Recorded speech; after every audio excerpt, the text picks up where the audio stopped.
Hi everyone, welcome to Nursing 720.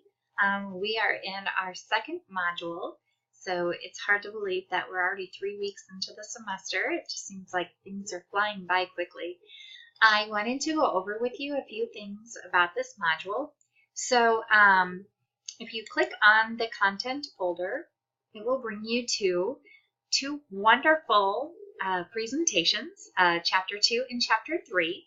So Carrie's presentation covered Chapter 2 of the Terry text, and Kristen's presentation covered Chapter 3 of the Terry text. So please take the time to view those presentations, as well as read Chapter 2 and 3. It might behoove you to read the chapter first, and then view the videos. If you scroll down a little bit further, you'll see a literature review matrix. So I don't know if any of you have done a literature review matrix before, but it's very similar to an annotated bibliography. The only difference is the literature review matrix is much easier to do. It pulls out the specific information that I would like for you to include on each piece of literature that you find. So I put this here. You can actually, if you click on that, it will bring you to, let me just pull that up here.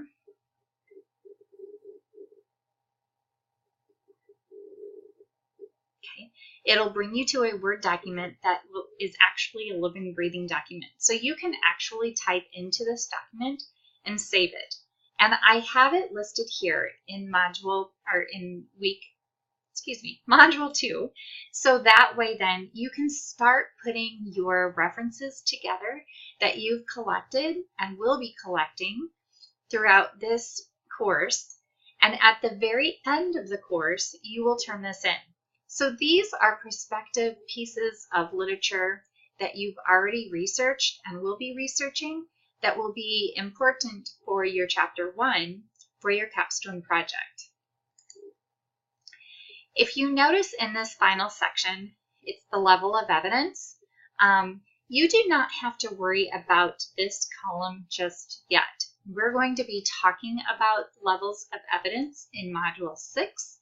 And after we review this, then you will go back to your research articles that you have found, and you are going to include what level of evidence that piece of literature is, and give a little bit of a rationale as to how you came up to that, how you decided as to which level that is for that piece of literature. So let's go back and look at the assignment folder. Okay, so for this week,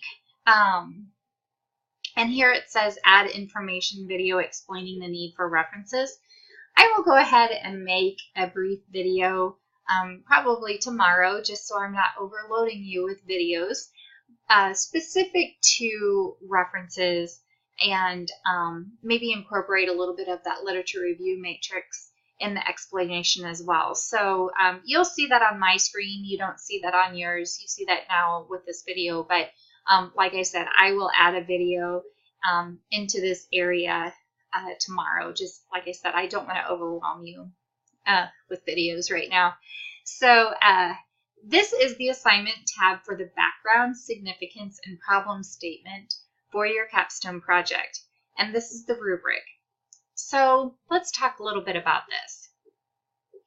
Some of you may have already decided on a specific topic. Maybe you've spoken with your preceptor and you've come to the conclusion that there is a topic that needs to be addressed and an intervention that needs to be performed. So at this point in time, what I would like for you to start focusing on is the background of the problem, the significance of why you need to intervene. What outcomes do you perceive to be a result of your intervention? And then a problem statement. Okay, so the significance, it's a very, it's sort of a broad yet specific term. I know that doesn't make a whole lot of sense, But the background of the problem is the research that you're gathering. So say, for example, you're doing lateral violence in the workplace, or bullying in the workplace. So give a little bit of background as far as what is lateral violence, maybe some case studies that you've read about, the outcomes of any interventions that were made, statistics, how frequently does lateral violence occur in the workplace.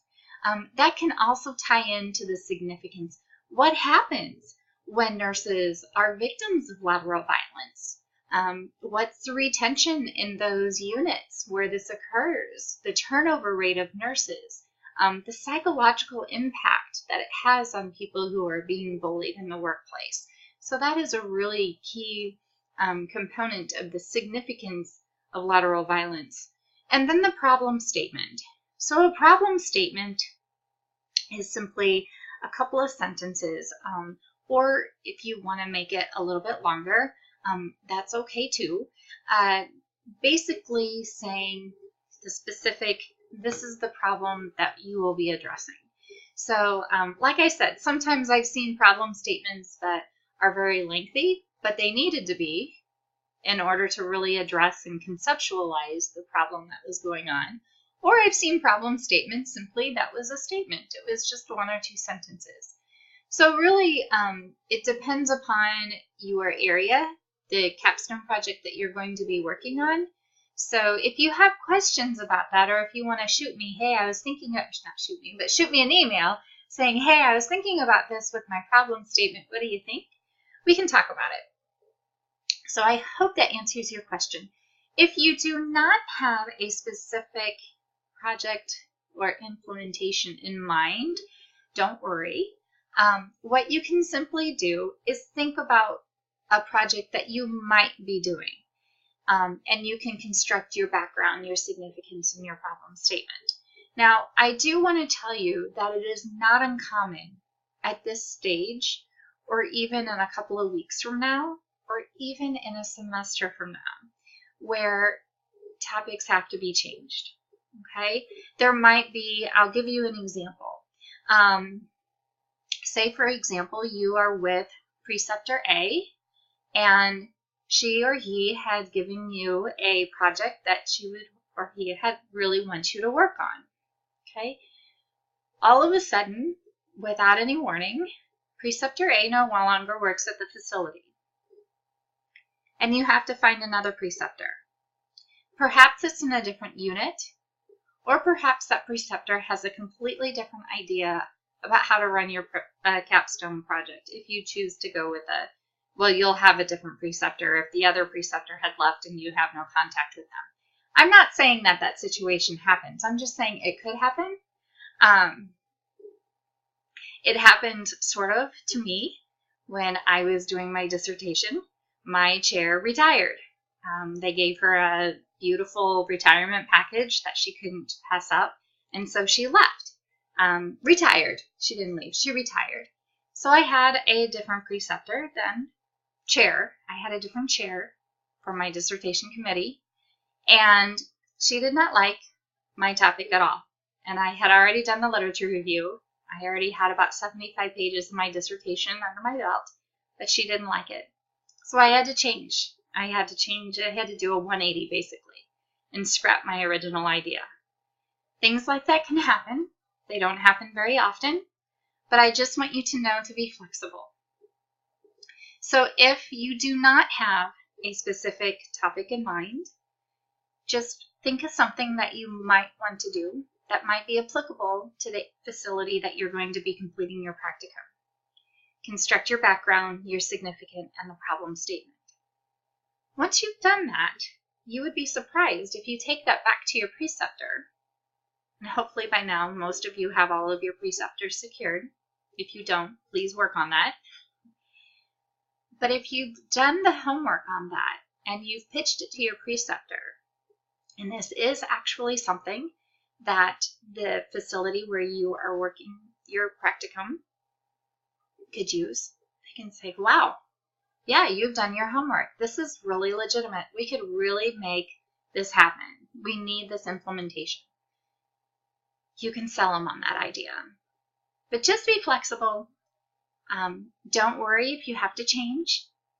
That happens. And kind of expect it. And when it doesn't happen where you don't have to change, then you can feel really good about the process. So I hope I didn't scare you, but I just wanted to give you a little bit of a dose of reality that sometimes, life happens, crazy things happen. Things sometimes don't always work the way that we want them to work, and we just have to be flexible. So I hope that I have given you the information that you need to work through Module 2. And let's just go ahead really quickly and go into the forum. And I want to say I want to apologize for not really having the presence that I wanted to with the discussion board for Module 1. Being at 2 conferences 2 weeks in a row really just took the wind out of everything. So my presence was not where it should have been, and I do apologize, but I will be having more of a presence in all of the modules here to come. So the Forum 2 discussion board, the initial post is due 9/16 by midnight, and then subsequent interactions, your response posts, are going to be due 9/23 by midnight. And so the purpose of the forum is to begin to develop the plan for your advanced scholarly project. In order to develop this in a systematic manner that is useful for evidence-based practice, the PEACOCK method is utilized. So the P stands for the specific patient or target population. So I want you just to tell me, what is your specific patient or target population? The I is the issue or intervention being investigated. C is the comparison being made. Okay, so what other interventions have been made? The O is the outcome that you would like to see. And the T is the time frame needed to meet the outcome.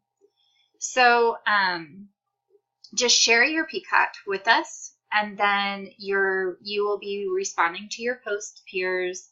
Share ideas, experiences, and resources that might help. So as you are delineating the PICOT, you don't necessarily have to have any citations for that. But if you are responding to a peer's post, please feel free to share resources that you've come across, any scholarly works that you have come up with or have come across, rather. Go ahead and share those with your colleagues. So I hope that that helps a little bit. If you have questions about that, please don't hesitate to contact me. This is a relatively, I wouldn't expect maybe more than 300 words or 400 words of a discussion or of a initial post, but try to be as detailed as possible when you're describing the PICOT. All right. So if you have any questions, please feel free to contact me. You can either send me an email, call me. We have Zoom time on Wednesday morning. So any way that you need to get a hold of me, just please feel free to do so. And I'll talk to you soon. Thank you.